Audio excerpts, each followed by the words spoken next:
I couldn't have gotten out then if I wanted to. When she did nose over, I took a lot of negative G and found myself floating up against the canopy. So even if I could have initiated the ejection sequence, all I would have done is compress my spine and killed myself right then. So I had to stick with her.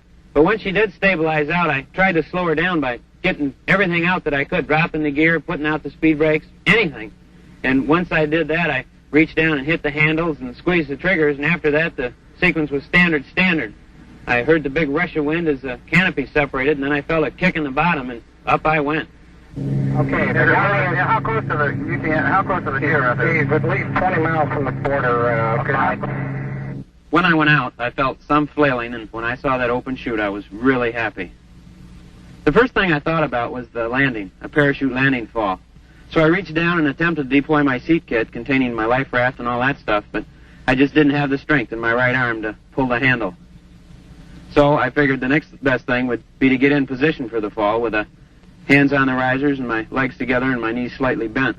I thought I'd got into this position, but when I checked, I looked up and my right arm was on the riser, but I couldn't find my left.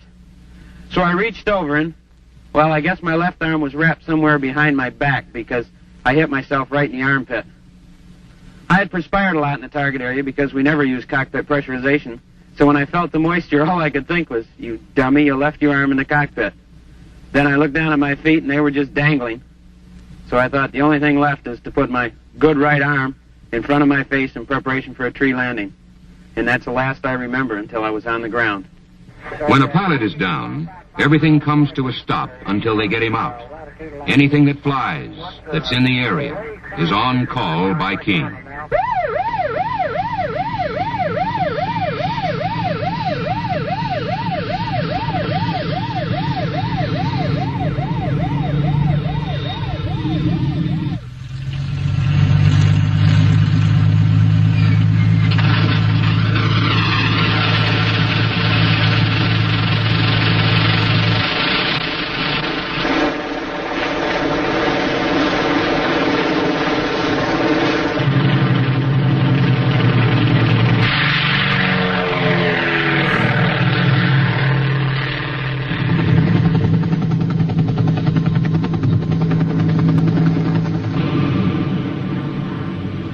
SAM and flak spots are plotted.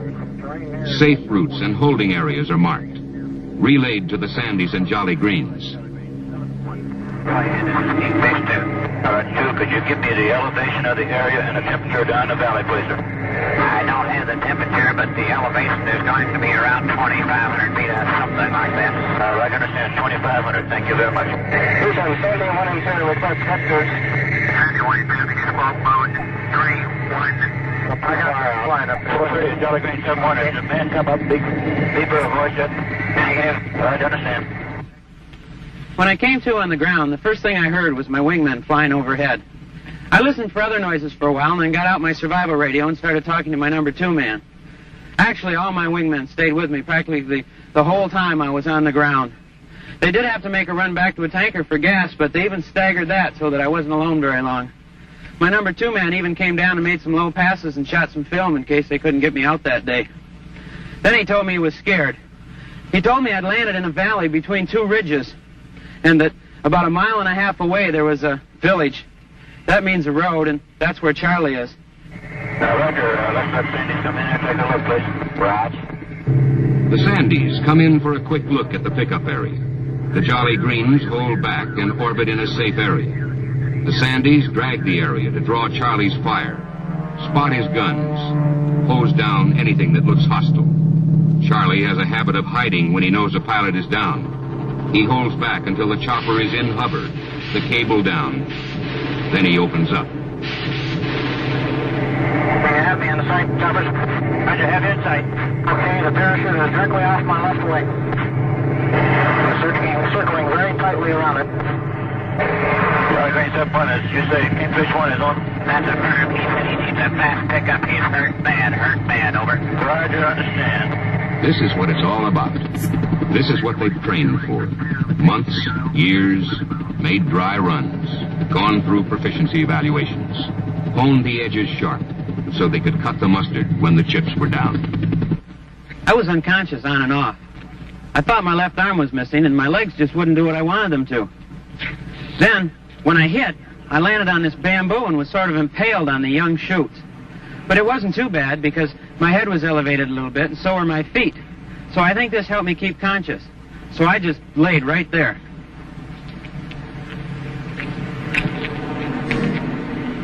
As I laid there, I just listened for voices, truck engines, things like this. Then I got out my radio and started talking to my number 2 man. Then another aircraft came in the area and an A-1E driver started talking to me on the radio, asking me personal authenticator questions. You see, when a pilot's captured, Charlie will sometimes use his radio to draw in the rescue forces and shoot them down.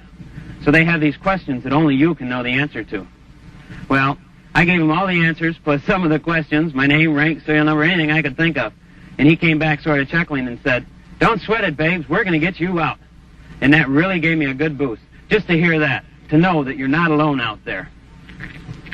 First one, this is Firefly. We have you located. We have you located. The helicopter is on the way in. Charlie Green, 7-1, Connor. Press 7-1.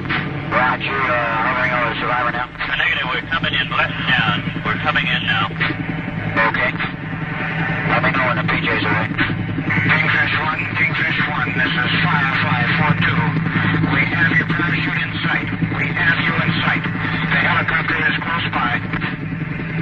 Kingfish 1, what's your position to your chute? Kingfish is in his chute. He says he's got both legs broken, so he hasn't moved around. Roger.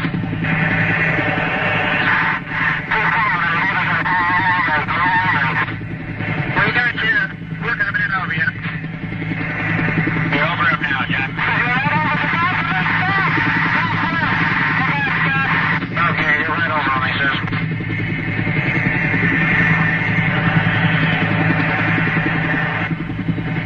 PJ's going out the door now, John. Roger.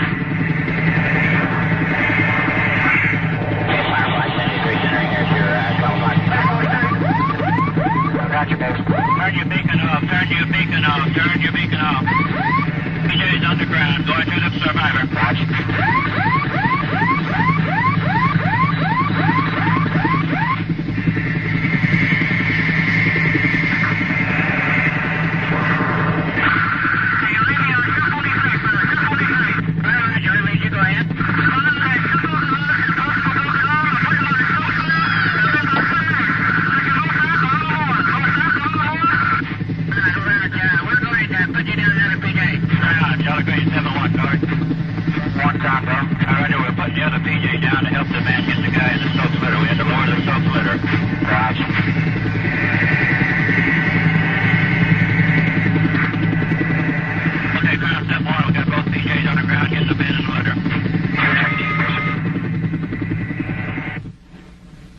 It's funny, but I really don't remember much pain on the ground or anywhere.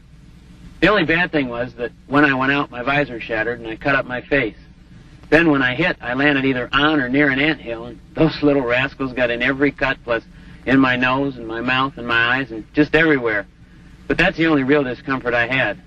Well, except when the chopper came, because I was still in my chute, and I was still impaled on that bamboo. And the downwash of the chopper caught my chute and started to drag me. I'm sort of embarrassed to talk about it now, but I really let out a yell. I just couldn't help myself. They told me later that that was why it took them 15 minutes from the time they got there till the time they got me out. They had to back off and lower one PJ, and then he had to hack his way into me and get me ready for a pickup. And then they had to come back in and lower another PJ with a litter. Then the two of them had to pick me up off the bamboo and put me in the litter, and then they had to make the pickup. But I must have passed out because I don't remember that at all. The one thing I do remember, though, is that big smiling face coming at me with that M16 rifle. I just knew it had to be one of ours. From there on, I just dropped my radio and said, "Get me out of here."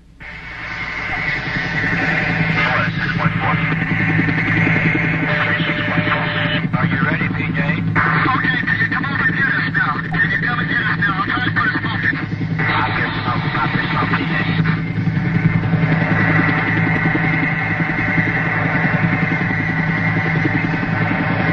Moving over to survivor now.